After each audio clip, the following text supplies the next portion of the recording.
في ناس مشاكلهم محتاجة دكتور نفساني، وفي ناس مشاكلهم محتاجة أخصائي اجتماعي، وفي ناس مشاكلهم محتاجة رغبة حقيقية منهم هم شخصيا عشان تتحل.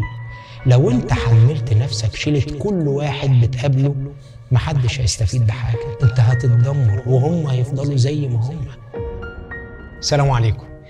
تخيل معايا كده انك كنت بتصيف في بلطيم وقاعد على الشط بتستجم وتاخد تان، وهوب شفت واحد في نص المية بيغرق. الحقوني الحقوني. هتعمل ايه؟ برافو عليك، هترمي نفسك طبعا في المية وتروح تنقذه. بس استنى بس، هل انت اديت لنفسك 3 ثواني تفكر فيهم هتنقذه ازاي؟ يا عم استنى، ده انت ما فكرتش اصلا بتعرف تعوم ولا لا. هتقول لي ايه الكلام ده يا عم؟ انت بتهزر ولا ايه؟ واحد بيغرق قدامي وانا لسه هقعد افكر؟ طب خلاص روح انقذه يا ينبوع الشهامة يا شلال الجدعنة.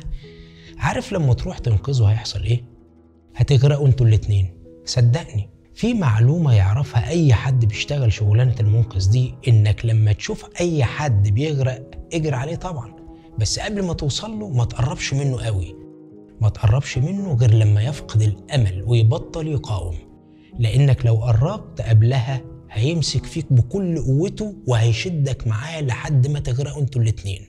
هو مش بيعمل كده قاصد طبعا، لا، دي غريزة البقاء، هو ما بيكونش في وعيه اصلا. وعشان كده لازم تعرف ان حتى الشهامة والفروسية ليهم حدود وليهم ضوابط. مش جدعانة وخلاص انك ترمي نفسك في المية من غير ما تفكر. لكن عقدة الفارس اللي عند كتير مننا بتودينا في سكة وحشة قوي ما بنعرفش نرجع منها تاني. ما هي سكة الفروسية دي يا جماعة رايح بس ما فيهاش راجع. الجدعانة إدمان زي أي إدمان، ومش هقولك إنه إدمان وحش، لا يا عم خليك جدع أو أحسن ما تشرب سجاير. بس الجدعانة بلا حدود مش هتخليك أحمد السقا، دي هتحولك أنت شخصيا لضحية. شيء جميل قوي إنك تساعد الناس، لكن مهم إن الناس دي أصلا تكون عايزة تساعد نفسها، وإلا أنت كده هتدمر نفسك.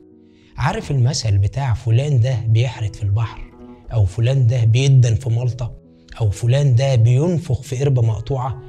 دي كلها امثال فيها مجهودات تهد الحيل، بس ما فيهاش اي نتيجة خالص لانها في المكان الغلط. في واحد صاحبك وصاحبي وفي كل شلة تقريبا مش شايف اي حاجة حلوة في الحياة، كئيب دايما حزين وشايل الهم وقنبلة طاقة سلبية، يبحث عن السواد في كل حاجة، في كل حاجة في الدنيا.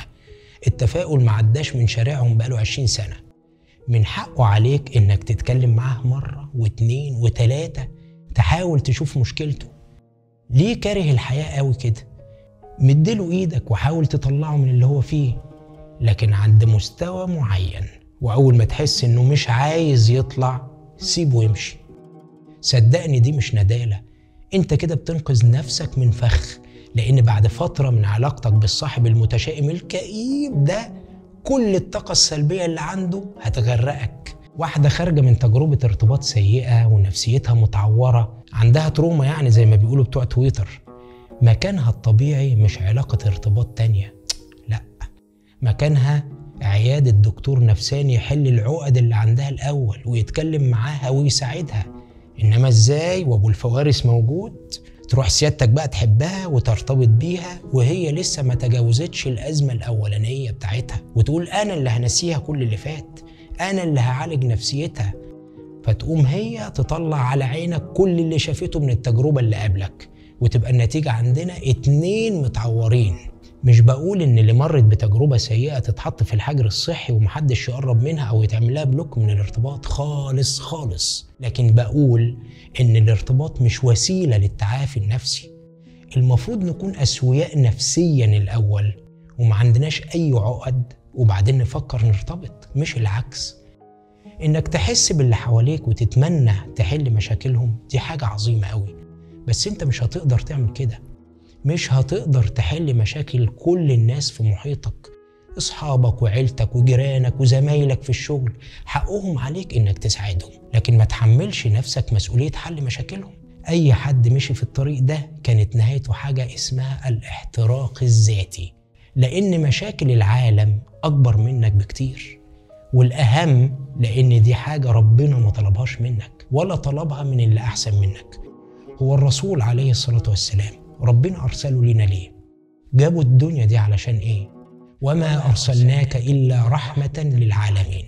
أظن رسالة حضرتك في الحياة مش أهم من رسالته، ولا الناس اللي أنت مسؤول عنهم أكتر من الناس اللي هو كان مسؤول عنهم. ومع ذلك ربنا سبحانه وتعالى حدد للنبي مهمته، ما سابوش لعاطفته وشعوره بالشفقة على الناس، وقال له كلام كتير قوي في تحديد المسؤوليات. خد عندك مثلا: فذكر إنما أنت مذكر لست عليهم بمسيطر.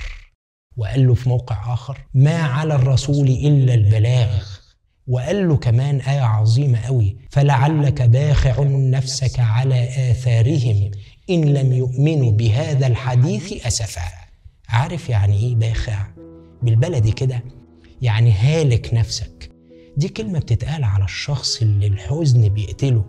ربنا سبحانه وتعالى بيقول للنبي: انت مموت نفسك من الحزن عليهم ليه؟ سيبهم. وفي آيات تانية كتير قوي قال له: ولا تحزن عليهم.